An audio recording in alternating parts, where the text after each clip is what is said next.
ہے جی ملکہ بخاری صاحبہ.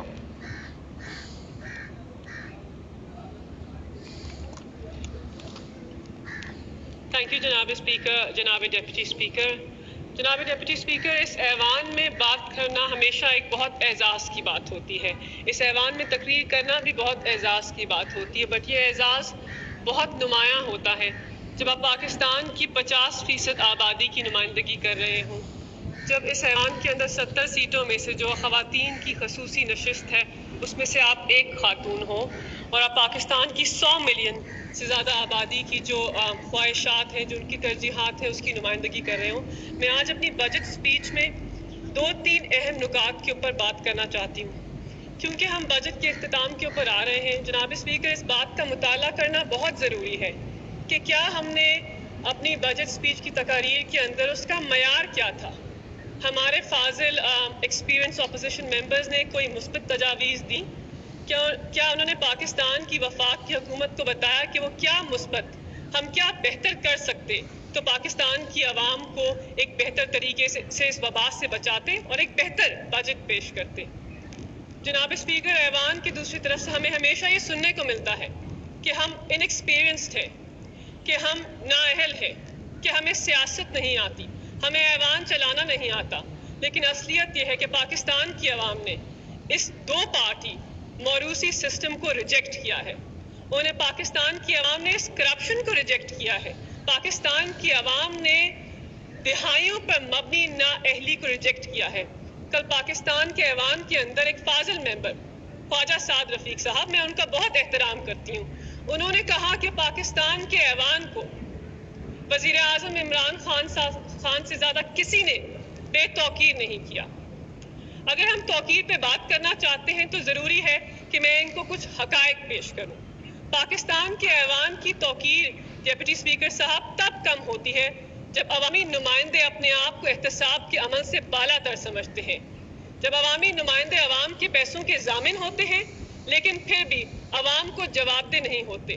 پاکستان کے ایوان کی توقیر تب گرتی ہے جب پاکستان کے 3 دفعہ منتخب وزیر اعظم جو پاکستان کی عوام کے پیسوں کے ضامن تھے، انہیں پاکستان کی اعلیٰ عدالت کہتی ہے کہ آپ نااہل ہیں، آپ صادق اور امین نہیں ہیں، اور آپ نے اپنی آمدن سے زیادہ اثاثے بنائے اور پاکستان کی عوام کے پیسے کو پلنڈر کیا. اور جب ایک عوامی نمائندہ 17 سال کے دستاویزات پیش کرتا ہے پاکستان کی اعلیٰ عدالت کے سامنے، اور پاکستان کی اعلیٰ عدالت کہتی ہے کہ آپ صادق اور امین ہیں، آپ اہل ہیں، اور وہی عوامی نمائندہ پاکستان کا وزیر اعظم بنتا ہے، تو تب اس ایوان کی جو توقیر ہے وہ بلند ہوتی ہے. ڈیپٹی اسپیکر صاحب، آپ کی توجہ چاہوں گی، کل ایک اور فاضل ممبر ہنا ربانی کھر صاحبہ، میں ان کی بہت عزت کرتی ہوں، وہ بہت ایکسپیرینس ہیں، وزیر خارجہ کا منصب سنبھال چکی ہیں. انہوں نے اپنی گفتگو کے اندر اس بات کے اوپر نشاندہی کی کہ شاید پاکستان تحریک انصاف کے ووٹرز، سپورٹرز اور ممبرز عمران خان صاحب کا انتخاب اس لیے کرتے ہیں کیونکہ وہ ہینڈسم ہے. ان کے پارٹی کے کو چیئرمین بھی بارہا یہ بات کرتے ہیں، اور میں نے ان کے ممبران کے منہ سے بھی یہ الفاظ بارہا سنے ہیں. I frankly find it insulting to almost 17 million voters of PTI, and also as a long-standing member and supporter of PTI, that Ms. Khar thinks that we do not have the intellect to select a leader based on any other attribute than his physical attributes. I want to state for the record, اور میں انگریزی میں اس لیے بات کر رہی ہوں کیونکہ ان کی پارٹی کے کو چیئرمین کو یہ زبان بہتر سمجھ آتی ہے اور اردو کا ان کا جو انڈرسٹینڈنگ ہے وہ تھوڑی سی کمزور ہے. I just want to state for the record and for Ms. Khar and for her knowledge of her party members, including her co-chairman, that we chose Prime Minister Imran Khan as the Prime Minister of this country for his vision for a country that is free from loot, plunder and corruption, for his commitment to rule of law and an equal justice system that doesn't discriminate on the basis of your socio-economic status, creed or class, for his commitment to break the system of dynastic politics that thrives on lineage, and for his introduction of the middle-class common Pakistani into mainstream politics, for his financial integrity, for his creation of a Naya Pakistan that works for the many and not for the few. And last but not the least, and most importantly, for his compassion, ehsaas, empathy.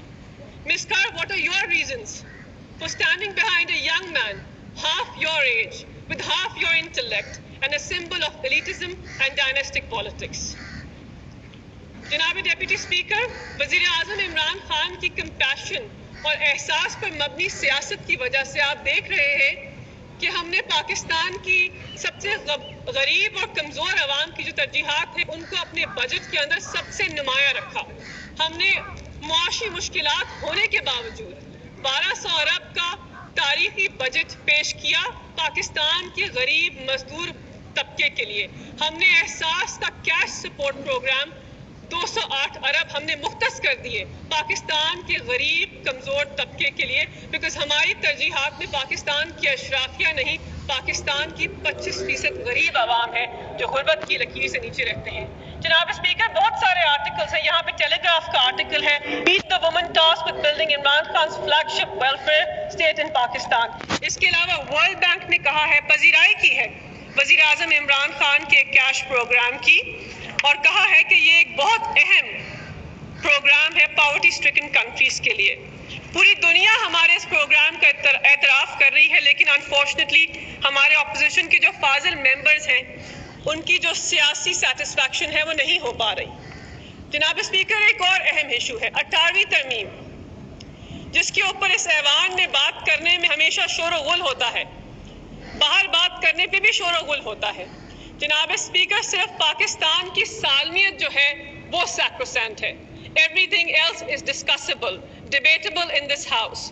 18ویں ترمیم جو ہے اس کی افادیت، اس کی اہمیت جو ہے ہم اس کو مانتے ہیں. ہم مانتے ہیں کہ 100 سے زائد آئینی ترامیم آپ لے کر آئے، اس میں بہت اچھی ترامیم تھی. آرٹیکل 140A لوکل گورنمنٹ کا سسٹم آپ نے بنایا، آپ نے آرٹیکل 10A انٹروڈیوس کیا، right to fair trial, very good. Article 19A and article 25A، یہ فنڈامنٹل رائٹس کو آپ نے بڑھایا. لیکن اس کے ساتھ ساتھ آپ نے آرٹیکل 160 کے اندر ترمیم کی، کلاس 3A ایڈ کی، اور آپ نے کہا کہ آپ جو نیشنل فائنانس کمیشن کا جو ایوارڈ ہے اس کو پچھلے سال کے شیئر سے کم نہیں کر سکتے. جناب اسپیکر، آئین اور قانون ایک ایوالونگ ڈاکیومنٹ ہوتا ہے، اگر آپ اس کی ترمیم نہ کریں حالات کے ساتھ ساتھ تو وہ سٹیل ہو جاتا ہے. یہ کیسی آمرانہ سوچ ہے، یہ کیسا آمرانہ رویہ ہے کہ آپ پاکستان کے آئین کی ترمیم کے اوپر بات نہیں کر سکتے. آپ نے بھٹو صاحب کے 73 کے آئین کو امینڈ کیا 18ویں ترمیم کے تھرو. تو ہمیں بھی یہ اجازت ہونی چاہیے کہ پاکستان کے عوامی نمائندے بن کر پاکستان کے عوام کے ایوان کے اندر ہم کسی آئینی ترمیم کے اوپر بات کریں. اور ہم کیوں بات کرتے ہیں کہ یہ کرنٹ جو سسٹم ہے یہ انسسٹینیبل ہے. یہ شیئر جو ہے یہ فکسڈ اس طرح نہیں ہو سکتا ہے. اس کی وجوہات یہ ہے کہ وفاق جو ہے اس کی ذمہ داریاں بڑھ گئی ہیں. ہم لون ریپیمنٹس کرتے ہیں، ہم آرمی کا بجٹ دیتے ہیں، اس کے بعد ہم خسارے میں سٹارٹ کرتے ہیں. یہ کسی بھی وفاق کی حکومت کے لیے ایک سسٹینیبل ماڈل نہیں ہے، اور اس کے اوپر نظر ثانی کی ضرورت ہے. اور آپ سے ریکویسٹ کرتے ہیں کہ یہ آمرانہ رویہ نہ رکھیے، ڈسینٹ کو فروغ دیجیے، ہمیں اجازت دیجیے بات کرنے کی. ہم پاکستان کے عوامی نمائندے الیکٹ ہو کر آپ کی طرح اس ایوان میں آئے ہیں. جناب اسپیکر، لاسٹ پوائنٹ میں نے کہا ہے کہ بیکاز میں ایک ریزرو سیٹ پہ آئی ہوں اور ہمیں بارہا اس بات کو یاد بھی کرایا جاتا ہے کہ ہم خواتین کی جو خصوص نشست ہے اس کے اوپر آئے ہیں، عوامی نمائندے ہیں، ہمارا اتنا ہی ووٹ ہے جتنا کسی اور ممبر کا ہے. وزیر اعظم کو الیکٹ کرنے کے لیے، بجٹ کو پاس کرنے کے لیے تو درجہ خواتین ممبرز کا اپنے الیکٹڈ ممبرز جتنا ہی ہوتا ہے. جناب اسپیکر، اگر میں اس بجٹ کے اندر خواتین کی بات نہیں کروں گی تو میں اپنے رول سے، اپنی جینڈر سے ناانصافی کروں گی. جناب اسپیکر، میں وکالت کے ساتھ ساتھ سیاست کی بھی چھوٹی طالب علم رہی ہوں. ڈیموکریسی اور جمہوریت کی میننگ جنرلی یہ ہوتی ہے that we have a government by the people, of the people and for the people. But مجھے کبھی کبھی یہ احساس ہوتا ہے that this is a government by the man, of the man and for the man. People generally means خواتین اور مرد دونوں. پاکستان کی 50% عوام جو ہے وہ خواتین پر مشتمل ہے. تو ہم نے اپنے سارے بجٹ کے اندر اپنی ساری ترجیحات کے اندر خواتین کو نمایاں رکھنا ہے. ہم نے اپنے احساس پروگرام کے اندر 50% جو بجٹ ہے وہ خواتین کے لیے مختص کر دیا ہے. آئی تھنک یہ بہت اہم بات ہے اور ہماری گورنمنٹ کی اچیومنٹ ہے. میں آپ کے سامنے کچھ انڈیکیٹرز پیش کرنا چاہتی ہوں. ورلڈ اکنامک فورم کی جینڈر گیپ انڈیکس 2020 کے مطابق Pakistan came 151 out of 153 countries, the third worst performer, only better than Iraq and Yemen. یہ رپورٹ میرے سامنے ہے. بہت سارے آرٹیکلز بھی بتا رہے ہیں ہمیں کہ پاکستان کے اندر خواتین کے اعداد و شمار کیا ہیں. جناب اسپیکر، اگر ہم پاکستان کے خواتین کے اعداد و شمار کو اپنے مرد جو پاپولیشن ہے اس کے ساتھ کمپیئر کریں تو ووٹر رجسٹریشن میں مردوں کی رجسٹریشن 59.2 ملین ہے اور خواتین کی 46.7 ملین. لٹریسی ریٹس کے اندر مردوں کی جو آئیڈینٹیفیکیشن ہے وہ 73% ہے اور خواتین کی 52%. اس طرح بینک اکاؤنٹ اونرشپ 31.6% مرد حضرات کی ہے اور صرف 6% خواتین کی ہے. لیبر فورس پارٹیسپیشن آلموسٹ 80% مرد حضرات کی ہے اور صرف 22% خواتین کی ہے. اس طرح پاکستان کے ججز آف دا سپریم کورٹ، آج تک آپ نے پاکستان کے اندر کوئی خاتون جج سپریم کورٹ پروڈیوس نہیں کیا.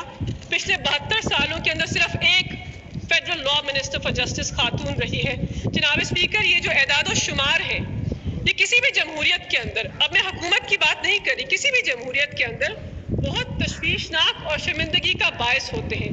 جناب speaker, I would like your attention because میں پاکستان کے ایک بہت اہم ایشو کو ایڈریس کرنے کی کوشش کر رہی ہوں. پاکستان کا جو آئین ہے وہ خواتین کو کانسٹیٹیوشنل رائٹس گارنٹی کرتا ہے، ایکول رائٹس گارنٹی کرتا ہے. اس کے علاوہ وفاق اور جو ہمارے پروونشل سیٹ اپس ہیں اس کے اندر بھی بہت ساری جینڈر ایکوالٹی کی ہم پالیسیز بناتے ہیں. لیکن المیہ یہ ہے کہ ہمیں اس سے آگے بڑھنا ہوگا. ہمیں پالیسی میجرز کے لیے فنڈز ایلوکیٹ کرنے ہوں گے. دنیا کے 80 سے زائد ممالک کے اندر جینڈر رسپانسو بجٹنگ ہوتی ہے. اس کا مطلب یہ ہے کہ ہم اپنے فنڈز کو خواتین کی ترجیحات کے لیے مختص کر دیتے ہیں.